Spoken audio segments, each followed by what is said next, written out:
Director of park sports goods. इस बंदे का तो पता अब चल गया, अब हकीकत भी सामने आएगी।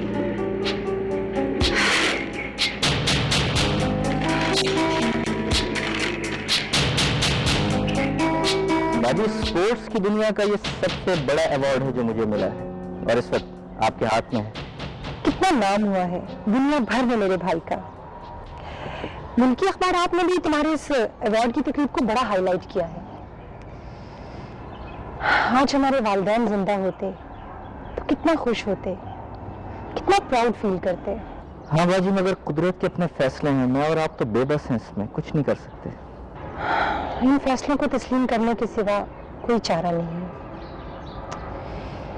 दानियाल, अब तुम्हें बहुत ज्यादा विजिलेंट रहना पड़ेगा और दो बातों का खास ख्याल रखना पड़ेगा। एक तो ये कि तुम्हारी प्रोडक्ट की क्वालिटी में किसी किस्म का फर्क नहीं आना चाहिए, और दूसरा तुम्हें अपने कंपटीटर्स पर निगाह रखनी पड़ेगी कि वो तुम्हारे खिलाफ प्रोपेगेंडा ना करें। भाई, जहाँ तक क्वालिटी का सवाल है वो तो मैंने अपने डायरेक्टर्स को, अपने अमले को बहुत स्ट्रिक्टली इंस्ट्रक्ट किया है कि क्वालिटी में कोई कॉम्प्रोमाइज ना करें, ठीक है। लेकिन जहाँ तक कॉम्पिटिटर्स की बात आती है तो वो तो आप बाजी खुद कहती हैं कि किसी की नियत पे शक करना गुनाह है। शक करने में और मोहतात रहने में फर्क है भाई। बाजी कौन है? भाई बाजी ऑफिस से होगा। Hello, Daniyal speaking. जी अरशद साहब, गुजारिश है कि स्पोर्ट्स गुड्स एसोसिएशन ने मुतफिका तौर पर फैसला किया है कि आपके एजाज में एक शानदार डिनर का इंतजाम किया जाए। हाँ, लेकिन इस तकल्लुफ की क्या जरूरत है भाई? इट इज अ फॉर्मेलिटी है, आप इन चक्रों में ना पड़े। खामखा एसोसिएशन के फंड वगैरह जाया होंगे भाई। एसोसिएशन के फंड से कोई पैसा नहीं लिया जा रहा, बल्कि सब दोस्त इसके लिए अलग से इंतजाम कर रहे हैं। अच्छा अच्छा अच्छा, फिर भी okay okay, let me check up with my schedule. मैं चेक करता हूँ, फिर आप इस तरह कीजिए, मुझे कल टेलीफोन कीजिएगा, मैं इन्फॉर्म यू लेटर। हाँ, मैं आपको कल बताऊंगा। जी हाँ, बहरहाल anyhow, thank you very much, thanks.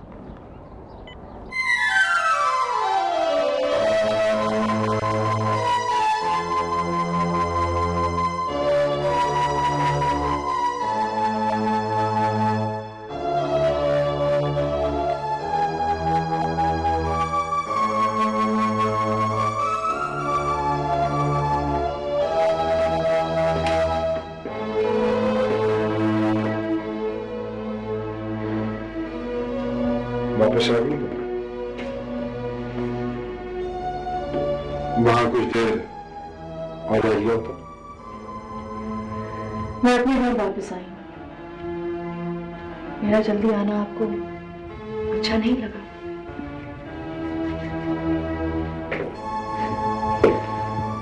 क्या अच्छा है और क्या बुरा।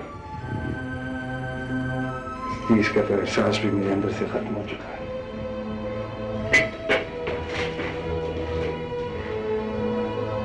शायद आप ठीक कहते हो।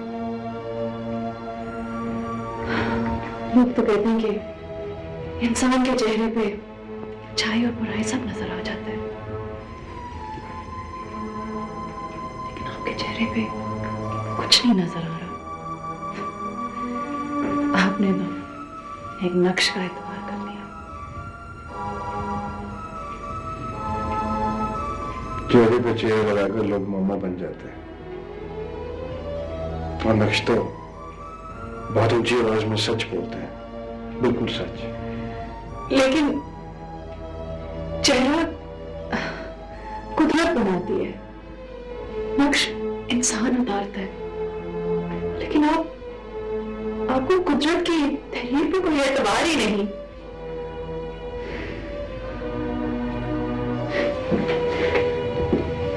तुम क्या समझती हो कि तुम लफ्जों के मोरे चलाकर हारी हुई बाजी जीत सकती हो?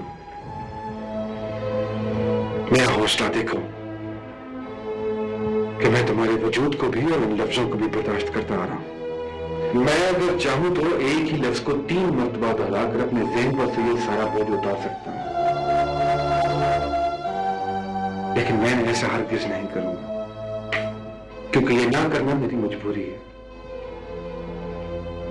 तुम्हारे वालिद और मेरे वालिद बहुत पुराने दोस्त हैं और मैं उनकी दोस्ती में किसी भी किस्म की कोई दरार नहीं लाना चाहता। कोई बाग था मेरी सोच में, जहांगीर बुलाते गुलाब थे जो बने थे मेरी निगाह ने, मेरे रंग थे मेरे ख्वाब थे। आंटी आंटी आप यकीन करें कि मैं शमा को कभी कोई तकलीफ नहीं होने दूंगा। मैं हमेशा ये कोशिश करूंगा कि वो सदा खुश रहे। और फिर आंटी अकेला हूं, बिल्कुल अकेला। और देखिए ना कि मेरी सारी कमाई की वही तो मालिक होगी।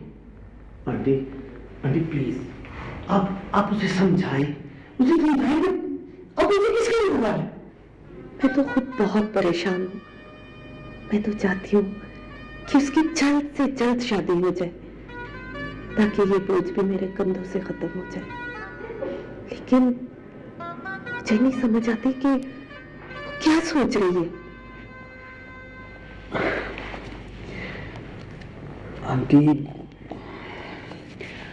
पहले तो एक दरवाजा खुला था, वो सोच सकती थी, लेकिन अब तो वो भी बंद हो गया।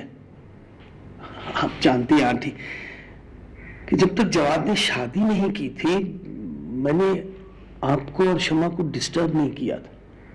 हालांकि आप जानती हैं कि मैं डिस्टर्ब होता नहीं कर देता हूं। बेटा सुल्तान, मैं क्या करूं? मेरी तो वो कोई बात ही नहीं सुनती। आंटी आप उसकी मां हैं, आप उसे समझाएं। लेकिन अब आज जो एक द्वार उसके लिए खुला है, कहीं ऐसा ना हो कि वो भी हमेशा के लिए बंद हो जाए। और फिर मुझे उससे हमदर्दी है। मैं नहीं चाहता आंटी कि वो कटी हुई पतंग की तरह इधर उधर घूमती फिरे या फिर मौसमों का शिकार हो जाए। आंटी आप जानती हैं ना कि मैं डिस्टर्ब होता नहीं, कर देता हूं।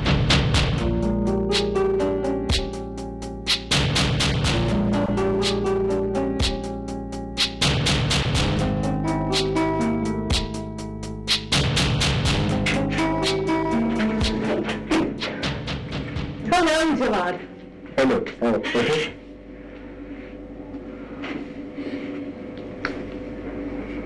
क्या बात? आज रवायती गुस्सा नहीं आया, कमाल है। और लहजा भी तुम्हारा बहुत उदास है। बात क्या है? कोई ऐसी बात नहीं, तुम्हारा वहम है, बस जरा थकावट है। चलो तुम कहते हो तो मान लेती हूँ। मैंने आज तक तुम्हारी किसी बात को झुठलाया ही नहीं। हालांकि अब तुम्हें बहुत खुश होना चाहिए ना, इतनी मुद्दत के बाद तुम्हें तुम्हारी पसंद की बीवी मिली है। पहले मैंने ही उसे पसंद किया था। और फिर उसने? नाम क्या उसका? तुमने वो नाम भी नहीं बताया। निगाह नाम है उसका। फिर तो तुम पर खूब निगाह रखती होगी। छोड़ो, तुम अपना सुनाओ, क्या हाल है तुम्हारा? हिसाब उम्र का इतना सा गोशवारा है, तुम्हें निकाल के देखा तो सब खसारा है। बिल्कुल पागल हो तुम।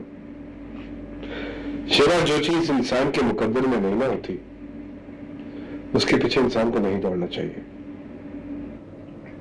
हाँ शायद तुम ठीक कहते हो जवाब, लेकिन इसके बावजूद भी हमने झोली फैला रखी है। शायद कोई सितारा उतर आए। नहीं, मैं तुम्हारे इस हौसले की बिल्कुल दाद नहीं दूंगा। मैं दाद बेदाद से बेनियाज। खैर तुम छोड़ो इन बातों को। बात जो इम्पोर्टेंट है जो मैं करने आई थी वो ये है कि मैं तुम्हें और तुम्हारी बेगम को डिनर पे इनवाइट करना चाहती हूँ। वो तो दुल्हन से ही पूछना पड़ेगा कि वो दावत कबूल करती भी है या नहीं।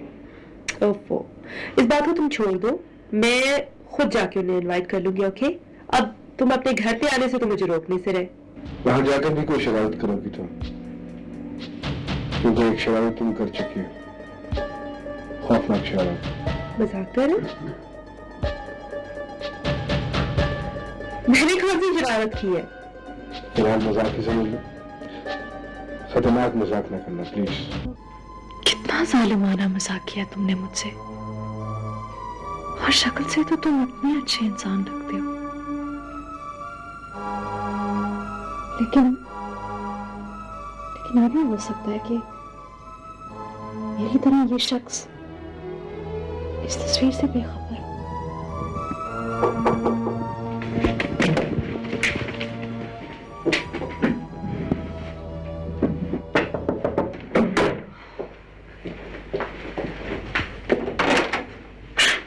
ये क्या तरीका है?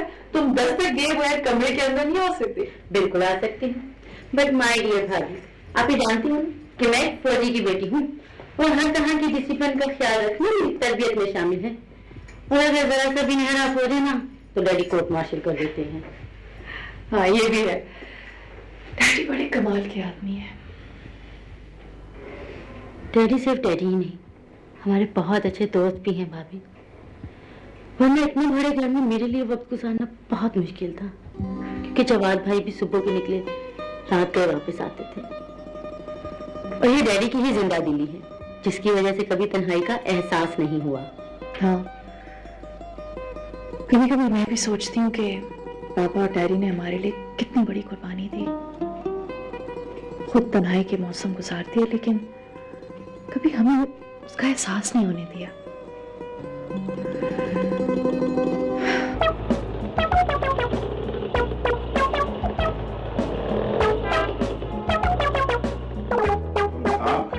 तेज हवाएं चल रही थी, बादल छाए हुए थे, बारिश हो रही थी और सूरज निकला हुआ था।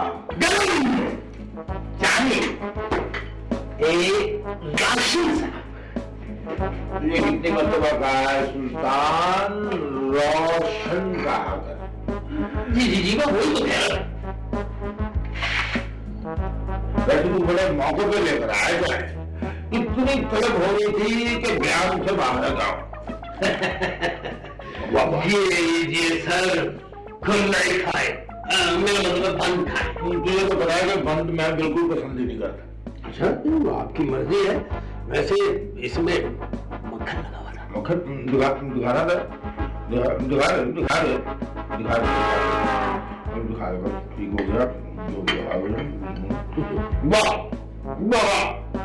पहले तो मेरे समझ में की बात नहीं आती, तो मक्खन तो तुम फूल लगाते हो, लेकिन वो सेटलमेंट कहाँ है क्या, वो उसका क्या है?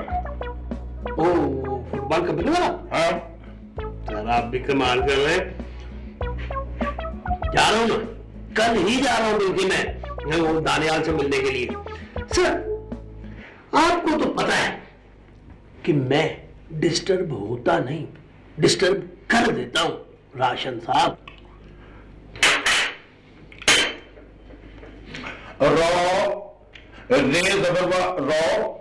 चाय पीते रहो जी। तुम जाओ जी, तुम जाओ जी, और जाओ टुकड़ा लेके।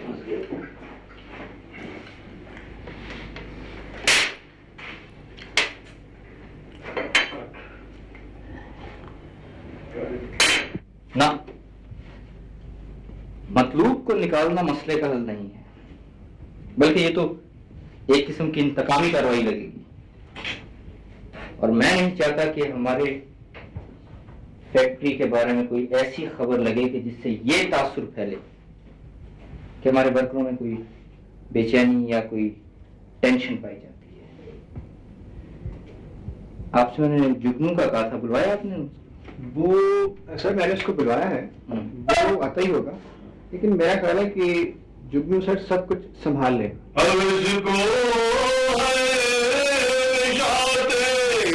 काल क्या क्या ना हो मरना तो जीने का मजा क्या। लीजिए सरकार, जुगनू मियाँ की सवारी भी आ गई।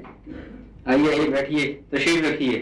हुजूर आप गुनाहगार न कीजिए, इतना ही क्या काफी नहीं कि जनाब याद फरमा लेते हैं, और इसके लिए हम आपके बेहद ममनून हैं हुजूर। फरमाइए, खाकसार के लिए क्या हुक्म है? देखिए जुगनू मियां, हम आपको अपना वफादार और वर्करों का सच्चा खैर खा समझते हैं, लेकिन आपके होते हुए कुछ लोग मजदूरों में बेचैनी फैला रहे हैं। आपके इल्म में है ये बात?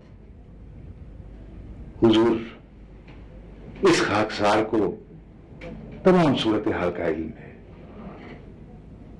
लेकिन हम लोग इन ब्लैक मेलरों से इसलिए नहीं घबराते कि जनाब हमारी हर गुजारिश सुनते हैं, हमसे शफकत फरमाते हैं, मोहब्बत फरमाते हैं, हमारे मसाइल को हल करते हैं। एक गुजारिश करूं हुजूर? जी जी फरमाइए। हुजूर, आप आधी तनख्वाह के बराबर बोनस का ऐलान कर दीजिए। अगर मैं कारीगरों से ओवर टाइम के बगैर दुगना काम ना करवा लूं तो जुगनू नाम नहीं मेरा।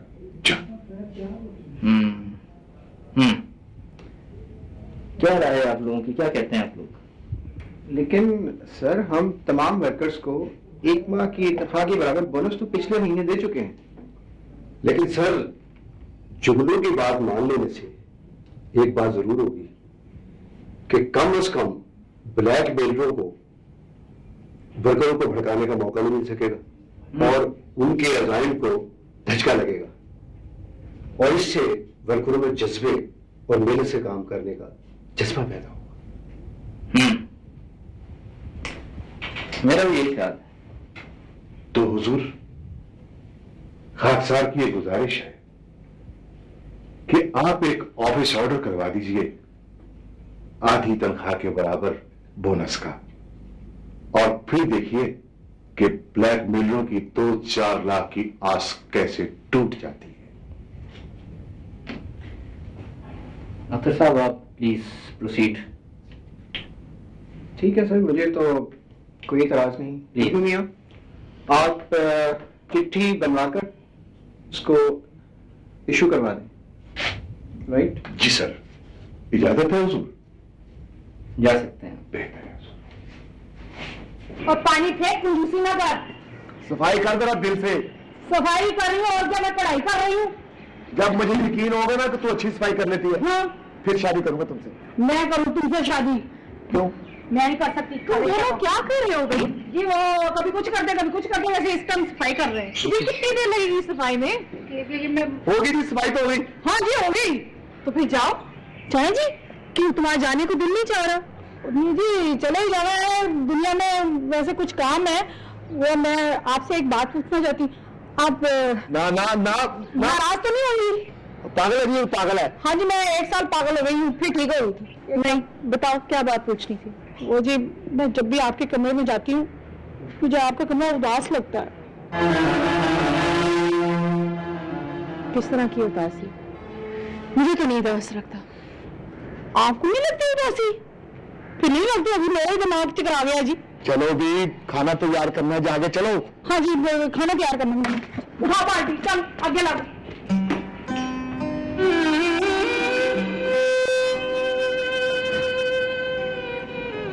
इंसान कितना भी सादा हो, अगर एहसास चाहता हो तो फिजा में छुपी हुई बातें सुन लेता है।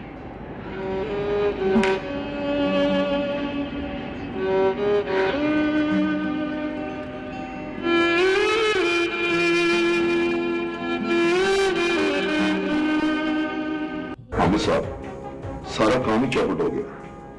जिस काम के लिए हमें नारेबाजी करनी थी और अपनी साख को बहाल करना था, वो तो चुपके से जुगनू ले रहा। इसलिए तो कहता हूँ कि नई लीडरशिप पैदा करो, ताकि इस खुशामदी जुगनू का पत्ता काटने में तो आसानी हो। मोहम्मद साहब, जिस तरह आपको हमारी मदद करनी चाहिए ना, उस तरह तो आप करते नहीं है।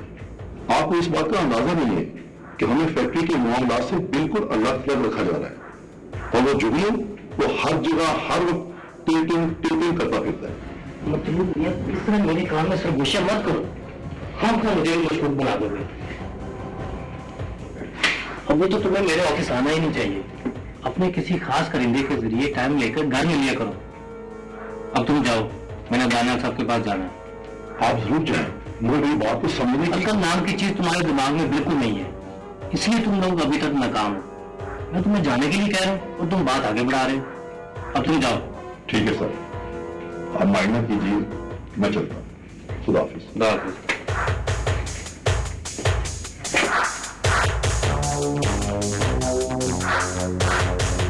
अरे नहीं सर, आपको पता नहीं शायद कि सप्लीमेंट की फीडबैक से इससे आपको अंदाजा होगा कि जो प्रिंट मीडिया है वो मसनूआत की तरवीज और तरक्की के लिए क्या कमाल की चीज है। प्रिंट मीडिया की अहमियत बताने की जरूरत नहीं मुझे मालूम। हाँ जाहिर है सर, जाहिर है। आपको पता नहीं होगा तो और किसे पता होगा, आपको तो यकीनन पता होना चाहिए। और वैसे भी माशाल्लाह माशाल्लाह माशाल्लाह, आप इतनी बड़ी फैक्ट्री रन कर रहे हैं, बड़ा मुश्किल काम है इतनी बड़ी फैक्ट्री को रन करना। लेकिन सर एक बात और बताऊं कि ये जो अखबार चलाना है ना, ये भी बड़ी मुश्किल है, बहुत मुश्किल होती है, इसमें बड़ी मेहनत करनी पड़ती है सर। क्या सर्कुलेशन होगी आपके अखबार की? सर्कुलेशन मतलब ऐसी कम भी नहीं है, अच्छी खासी है, ठीक है, लेकिन इससे क्या वक्त बनता है। ये देखिए ना कि आजकल तो मुतल्लिका महकमा जो है उसमें छोटे से छोटा अखबार पहुंच जाता है। अच्छा, तो कुछ खर्चा वगैरह कैलकुलेट किया इसका, कितना खर्चा आ जाएगा? हाँ कुछ ज्यादा नहीं होगी, कोई मेरा ख्याल है सिर्फ 7.5 लाख। 7.5 लाख रुपए एक डमी अखबार के लिए? आपसे ये किसने कह दिया कि मेरा अखबार डमी है? इसमें कहने और सुनने की कोई बात नहीं। आपका अखबार मैंने आज तक किसी बुक स्टॉल या किसी हाकर के पास नहीं देखा। सुल्तान साहब, हर इदारा अपनी मसनूआत की तशहीर के लिए ऐसे इफेक्टिव रिसोर्सेज यूज करता है जिनका फैलाव दूर दूर तक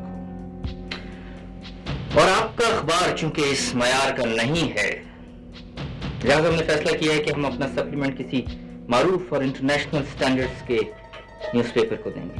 राइट? हाँ सुल्तान साहब, अगर आपको 5-10 हजार रुपए की जरूरत हो तो...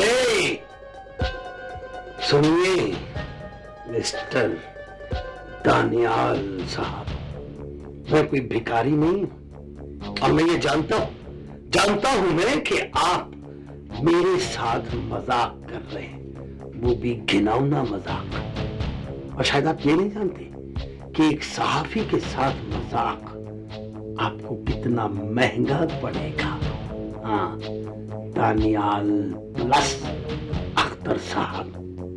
और एक बात और बताता चलो कि मैं डिस्टर्ब होता नहीं, डिस्टर्ब कर देता हूं।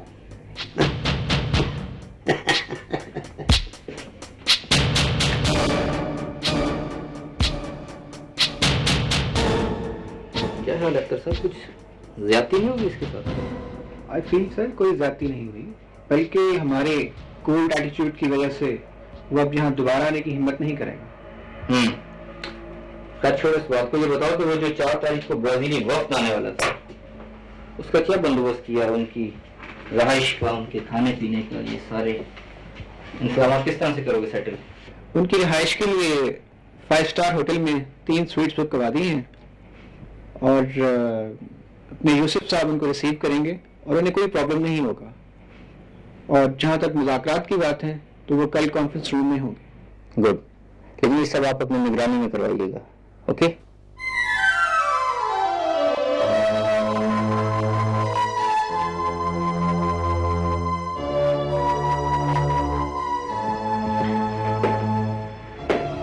आज मेरी एक कजिन जो मेरी दोस्त भी है, मेरे ऑफिस आई थी। वो तुम्हें और मुझे खाने पे इनवाइट करने के लिए कह रही थी। वो चाहती है कि तुम्हें अपने पास बिठा के तुम्हारा दीदार करे, लेकिन मैंने उससे कहा कि तुम एक धोखेबाज, मक्कार और बेवफा औरत से मिलकर तय करो। लेकिन तुमने सोचा कि नहीं, उसे मिल लेना चाहिए। ताकि उसे मालूम हो कि दोहरी शख्सियत यानी कि ड्यू पर्सनालिटी के लोग अपने चेहरों पर कितने खूबसूरत और मासूम नकाब लगे। देखिए, ये सब कुछ मैंने उससे नहीं कहा। जानती हो क्यों?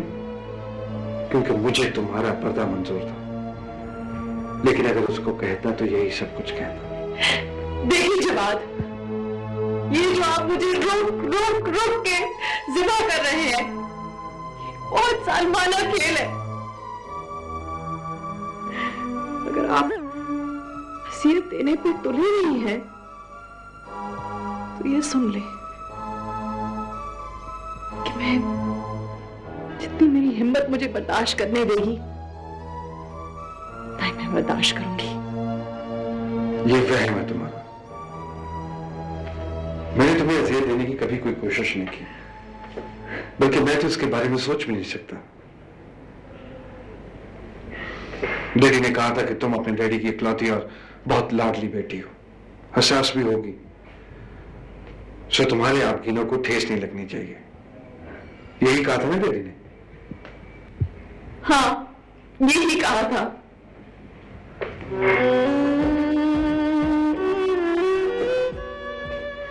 तो फिर मैं अपने डैडी को कैसे नाराज कर सकता हूं?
नहीं मलक साहब, आपकी कोशिशों से ये छोटा सा गाँव कस्बे की सूरत इख्तियार कर दिया। पक्की गलियां बन गई हैं, छोटा सा बाजार बन गया है, बिजली भी आ गई है और टेलीफोन की सहूलत भी मिल गई है जी। भाई मलक करमदाद, इसमें मेरा कोई कारनामा नहीं। ये सब आप लोगों की कोशिशों का नतीजा है। मलक करमदाद, आपकी हिम्मत है ये सब। नहीं मलक साहब, मैं हिम्मत न करता तो और कौन करता? मैं नंबरदार नहीं तो फिर क्या हुआ? मेरे दादा तो नंबरदार थे। जी क्या बात है आपकी, आपका तो परदादा भी नंबरदार था, बस उरे जे आते आके काम खराब जिया हो गया जी। मोदी मलक साहब, एक मिनट मलक करमदाद साहब, मैं सुनता हूँ आपकी बात। मंगा जी बैठो, बैठ के बात करते हैं। अजी अपने मलक साहब आप तो अच्छी तरह जानते हैं, मैं महंगा जरूर है पर इतना महंगा भी नहीं कि आपके बराबर में तशरीफ रख लगा। देखो ना साडे जैसे कामे तक खड़े खलोते ठीक लगते हैं जी। ये कमी वगैरह पे फिर किसी दिन लेक्चर दे लेना, अभी मलक साहब की बात अधूरी है, वो भी सुननी है। बैठ जा। लो जी हूँ आपकी बात हो तो इनकार भी नहीं किया जा सकता। हूँ तो देखो ना जी मजबूरी जी हो गई है तशरीफ रखने की। हाँ तो करमदाद, तुम क्या कहना चाहते थे? मलक साहब मैं ये कह रहा था कि जो महंगा है ना, इसका बाप मेरे दादा का मुजारा था। हाँ जी ये बात तो बिल्कुल ठीक है। मेरे दादे को दरअसल हलाल रोजी खाने की आदत थी, बड़ा प्यार था उन्होंने मिट्टी के साथ, इसी वास्ते इन्हों के जुस्से में से मिट्टी की खुशबू आती थी।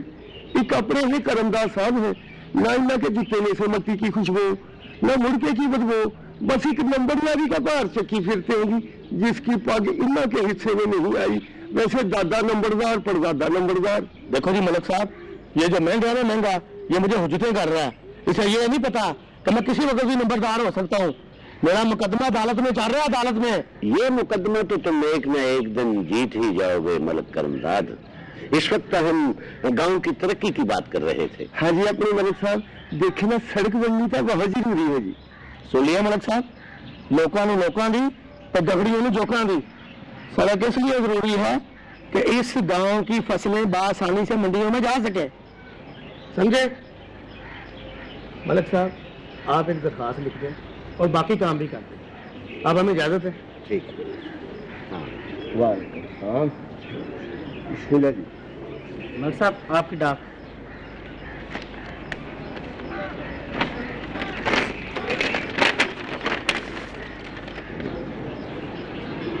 हाँ, इसका मतलब है कि मॉरिशस जाना पड़ेगा।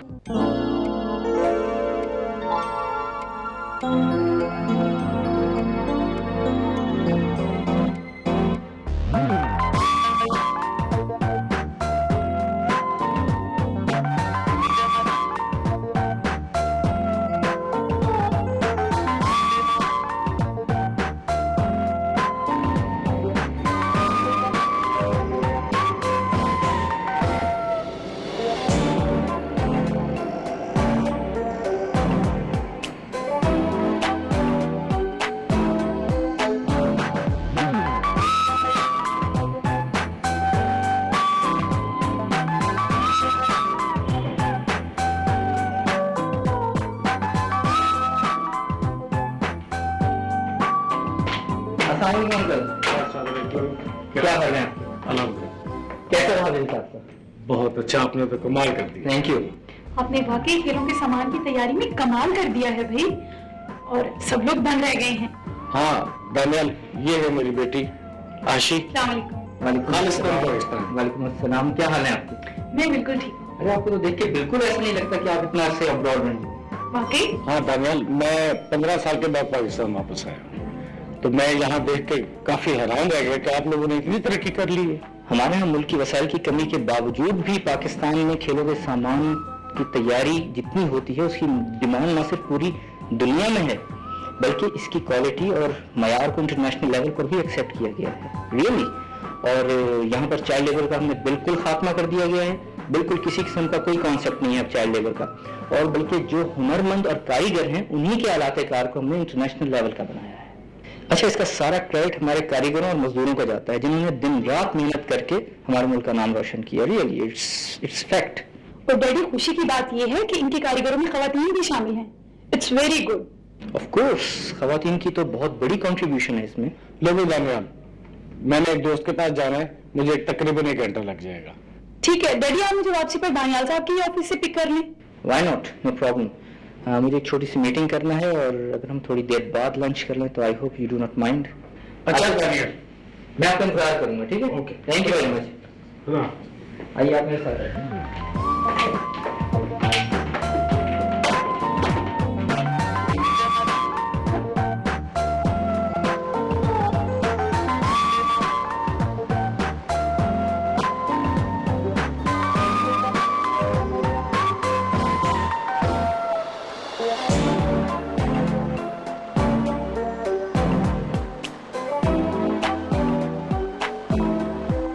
दानियाल, पाकिस्तान के लिबास और खानों का एक अपना ही मजा है।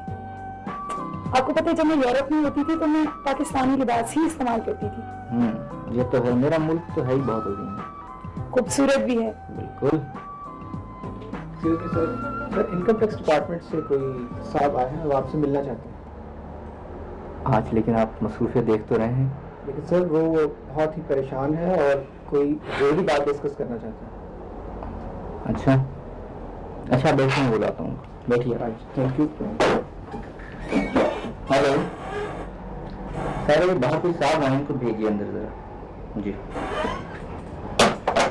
कौन है, क्या कहते हैं? सर कोई इम्पोर्टेंट बात डिस्कस करना चाहते हैं। जी। अस्सलाम वालेकुम सर, इनकम टैक्स ऑफिस से। अच्छा, फरमाइए क्या बात है? आपकी जो एनुअल इनकम टैक्स रिटर्न थी उसमें कुछ मिसिंग हुई जिसकी वजह से महकमे को लाखों रुपए का नुकसान पहुंच रहा है और जो कि आपको अदा करने थे। अब उनकी सारी जिम्मेदारी मुझ पर डाली जा रही है। अच्छा, अख्तर साहब आपने देखा? लेकिन सर इसमें हमारा तो कोई कसूर नहीं, ये तो सारी गलती इन्हीं की है। तो कुछ हो सकता है इस सिलसिले में? सर अब टाइम तो गुजर चुका है और डिपार्टमेंट हमारे खिलाफ किसी किस्म की कोई कानूनी कार्रवाई नहीं कर सकता। बात कानून की नहीं है, बात उसूल की है। फॉर इंस्टेंस, अगर ये शख्स गलती ना करता फिर तो हमें पैसे अदा करने पड़ते हैं ना। कोर्स सर, वो तो पे करने पड़ते हैं। हाँ, तो फिर कीजिए अदा। अब ऐसा कीजिए कि इनसे मिलकर सारे मामला तय कीजिए इनकी हेल्प कीजिए और जो भी डील्स हमारी तरफ बनते हैं वो सब पे कीजिए। Right right sir, that will be done. शुक्रिया जी। ओके, आए जी।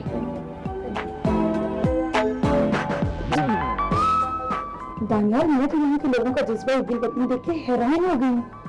वरना बाहर के मुल्क में पता नहीं पाकिस्तान में उनके बारे में क्या क्या किसी कहानियां फैलेंगी। आशु, अच्छे बुरे लोग हर माशरे में होते हैं। हाँ, ये और बात है कि हमारे खिलाफ प्रोपेगेंडा कुछ ज्यादा ही किया जाता है। वैसे मैं आपके ज़ाहिरी और बातनी हुस्न से बहुत मुतासिर हूँ। Thanks for the compliments. शुक्रिया। अच्छा तुम बैठो, मैं भी आता हूँ। ठीक है? वैसे इंटरेस्टिंग बात है, लेकिन तुम लोगों ने बताया नहीं कि तुम लोगों का ट्रिप कैसा रहा? हाँ यार, बड़ी दिलचस्पियां थी, बड़ी चीजें हैं वहाँ इंटरेस्ट की, लेकिन एक बड़ा प्रॉब्लम है यार, जो कभी उसके मेरे लिए बहुत मुश्किल है। अपने मुल्क के बगैर रहना बड़ा मुश्किल काम है भाई। और मैं बताऊं जवाब भी, मुझे अंदाजा ही नहीं था कि अपने लोगों से दूर रहना इतना मुश्किल हो सकता है। यानी लिटरली वहां में महीना गुजरता नहीं है, काटना पड़ता है। अच्छा एक बात तो बता कि तेरे चेहरे में 11:15 क्यों बजे हैं?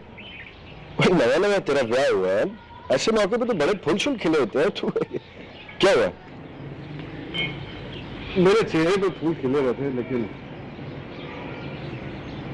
पता नहीं वो दोस्त था या दुश्मन, एक ऐसा तोहफा दे गया मुझे जो मेरी सारी खुशियां बहा कर ले गया, मेरा दिल वीरान कर गया। लेकिन ऐसा क्या तोहफा हो सकता है जवाब भी? वो तोहफा ना तो अभी तक मैंने किसी को दिखाया है, ना ही उसके बारे में किसी से कोई बात की है। मुझे एक्चुअली तुम दोनों का इंतजार था। ओ भाई वो तोहफा है क्या? दिखा तो सही। दिखाता हूँ। यार इस बंदे की मुझे आज तक बचपन से समझ नहीं आई, हर बात को सस्पिशियस बनाया हुआ है, कोई ना कोई इसका प्रॉब्लम होता है। क्या होगा बंदा पूछे यार, देखते हैं क्या निकालता है। और इतनी अच्छी हंसी नहीं